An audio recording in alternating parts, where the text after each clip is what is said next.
గాంధీ భవన్ లో టీపీసీసీ కీలక సమావేశం జరుగుతోంది. పీసీసీ చీఫ్ మహేష్ కుమార్ గౌడ్ అధ్యక్షతన ఈ సమావేశం నిర్వహిస్తున్నారు. పీసీసీ అడ్వైజరీ కమిటీ సమావేశాలు నిర్వహిస్తారు. మధ్యాహ్నం టీపీసీసీ నూతన ఉపాధ్యక్షులు, ప్రధాన కార్యదర్శుల భేటీ జరుగుతుంది. కొత్తగా నియమితులైన నేతలకు నియామక పత్రాలు అందజేయనున్నారు. ఈ సమావేశాలకు AICC incharge Meenakshi Natarajan, CM Revanth Reddy, deputy CM Bhatti Vikramarka, మంత్రులు తదితరులు హాజరయ్యారు.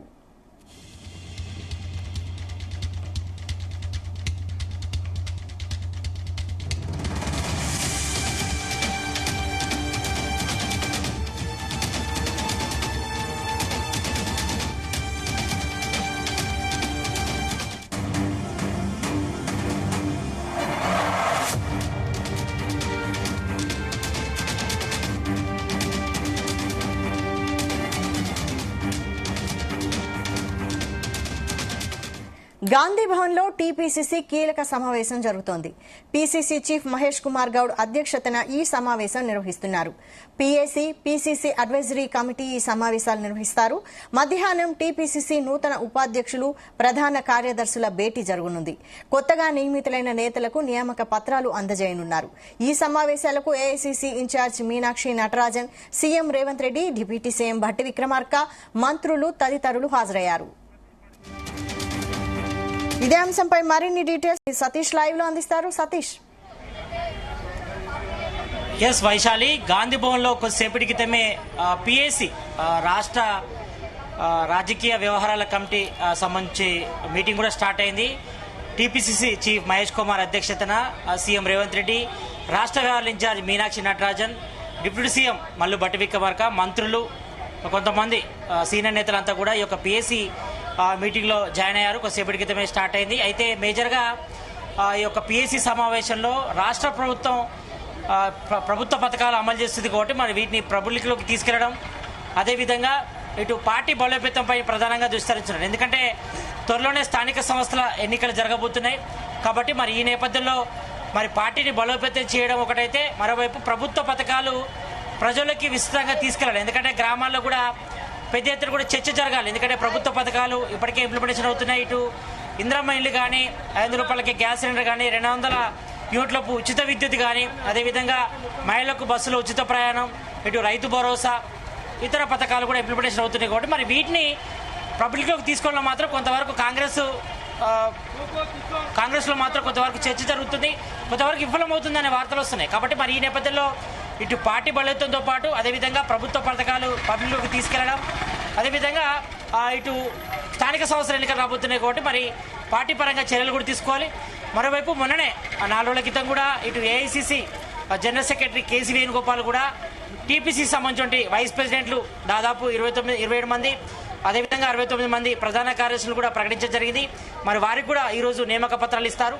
మరి వాళ్ళు కూడా పార్టీలో యాక్టివ్గా పనిచేయాలి. ఎందుకంటే రాబోయే రోజుల్లో ఇటు స్థానిక సంస్థల ఎన్నికలు కానీ, తర్వాత జరిగే జీహెచ్ఎంసీ ఎన్నికల్లో కూడా పార్టీని సంబంధించి కూడా పటిష్టంగా పనిచేయాలి.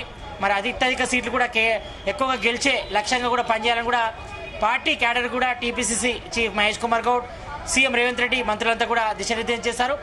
మరి ఈ విషయంపై కూడా మరి చర్చ జరుగుతుంది. ఇప్పటికే ఇటు గాంధీ భవన్ వేదిక కూడా కొద్దిసేపటి క్రితమే పిఎస్సి సమావేశం స్టార్ట్ అయింది. అదేవిధంగా ఇటు బీసీలకు సంబంధించి బీసీ కులగణన జరిగింది. అదేవిధంగా ఎస్సీ వర్గీకరణ చేసి మరి దాన్ని చట్టం చేసి అసెంబ్లీలో చట్టం చేసి పార్లమెంట్ కూడా పంపించడం జరిగింది. కాబట్టి మరి త్వరలోనే స్థానిక సంస్థలు ఎన్నికలు నిర్వహించేందుకు రాష్ట్ర ప్రభుత్వం సిద్ధమవుతుంది. ఒకవైపు నిన్న కూడా హైకోర్టులో కూడా చర్చ జరిగింది. మరి హైకోర్టు డైరెక్షన్ ప్రకారమే తాము స్థానిక సంస్థల ఎన్నికలు నిర్వహిస్తామని కూడా సీఎం రేవంత్ రెడ్డి కూడా స్పష్టం చేశారు. కాబట్టి మరి ఈ నేపథ్యంలో మరి పార్టీ పటిష్టంగా కూడా పనిచేయాలి. ఎందుకంటే ఇప్పటికే ఇటు అబ్జర్వర్ల కమిటీ సమావేశం కూడా ముగిసింది.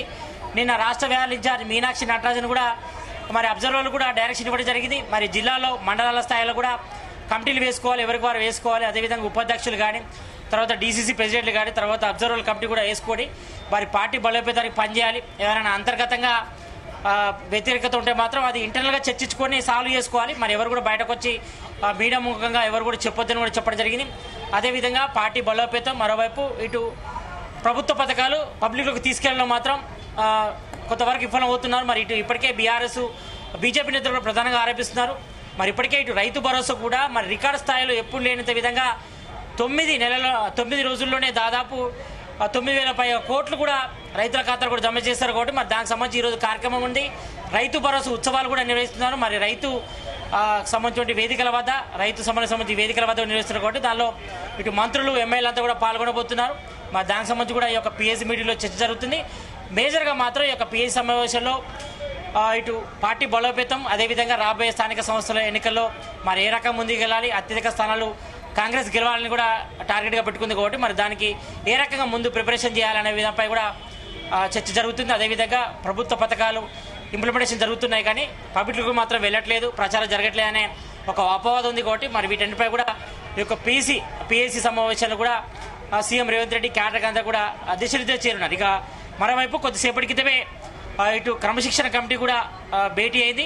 మరి ఆ ప్రెసిడెంట్ ఎంపీ మల్లు రవి అధ్యక్షత కూడా భేటీ కావడం జరిగింది. మరి అందులో కొన్ని కీలక నిర్ణయాలు తీసుకున్నారు. ఎందుకంటే ఈ మధ్యకాలంలో కొంతమంది పార్టీ లైన్ దాటి కూడా మాట్లాడుతున్నారు కాబట్టి మరి అంతర్గతంగా ఆయన విభేదాలు ఉంటే మాత్రం పార్టీ అధ్యక్షుడి దృష్టికి కూడా తీసుకురావాలి. అంతర్గతంగా విభేదాలు ఉంటే మాత్రం అంతర్గతంగా చర్చించుకోవాలి తప్ప మరి బహిరంగ ఎవరు కూడా మాట్లాడొద్దు. మరి పార్టీ లైన్ దాటి వ్యవహరిస్తే కఠిన చర్యలు తప్పవు అంటూ కూడా ఇటు ఏఐసిసి నేతలు కూడా హెచ్చరించారు. మరి పార్టీలో అంతర్గత ఇబ్బందులు ఉంటే మాత్రం రాష్ట్ర నాయకత్వం దృష్టికి తీసుకెళ్లాలి.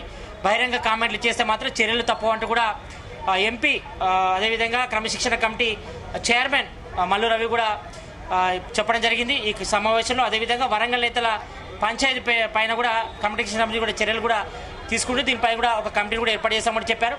మరి ఈ నేపథ్యంలో మరి ప్రధానంగా చర్చ జరుగుతుంది. ఇక్కడ చూసుకోవచ్చు అంతా గాదిబాడ్ వేదిక అంతా కూడా కోలాహలం వద్ద చెప్పుకోవచ్చు. మరి ఒకవైపు లోపల పిఎస్సి సమావేశం కూడా జరుగుతుంది. మరి ఈ నేపథ్యంలో మరి పార్టీ సంస్థాగత నిర్ణయాలతో పాటు పార్టీ బలోపేతం, అదేవిధంగా ప్రభుత్వ పథకాలు పబ్లిక్లోకి తీసుకెళ్లడం వంటి అంశాలపైనే ప్రధానంగా పిఎస్సి సమావేశాలు కూడా చర్చ జరుగుతుంది. మనం ఇక్కడ విజువల్స్ చూస్తున్నాం. మొత్తం గాంధీభవన్లో కొంతవరకు అయితే కోలాహలం నెలకొందని చెప్పుకోవచ్చు.